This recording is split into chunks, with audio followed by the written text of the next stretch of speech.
الحمد لله رب العالمين، والصلاة والسلام على نبينا محمد وعلى آله وصحبه ومن اهتدى بهديه إلى يوم الدين. هل ليلة القدر ثابتة في جميع الأعوام أم أنها تتنقل فتكون في سنة مثلا ليلة 27 وفي سنة أخرى ليلة 21 وفي سنة أخرى ليلة 23؟ قولان لأهل العلم، وجمهور العلماء على أنها ثابتة لا تتنقل، وهذا هو القول الراجح، لأنها إنما اكتسبت شرفها بنزول القرآن فيها. إنا أنزلناه في ليلة مباركة، إنا أنزلناه في ليلة القدر. والقول بالتنقل ينافي هذا المعنى. أرأيت عاشوراء يوافق 10 من شهر محرم، هل يمكن أن يكون في عام يوم 9 وفي عام آخر يوم 11؟ هو اكتسب شرفه لكون أن الله عز وجل نجى موسى وقومه في هذا اليوم في 10 من شهر محرم، فنصومه لله تعالى شكرا.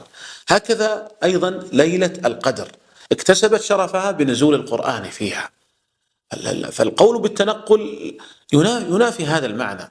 ثم أيضا النبي صلى الله عليه وسلم خرج لأصحابه يعلمهم بليلة القدر، وظاهر هذا أنه يعلمهم لجميع الأعوام، فدخل المسجد فتلاحى رجلان فأنسيا، قال وعسى أن يكون خيرا.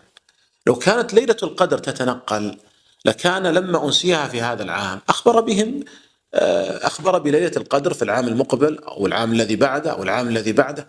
ظاهر سياق هذا الحديث أنه أراد أن يخبر أمته بليلة القدر وأنها في ليلة واحدة لا تتنقل لكنه أنسيها.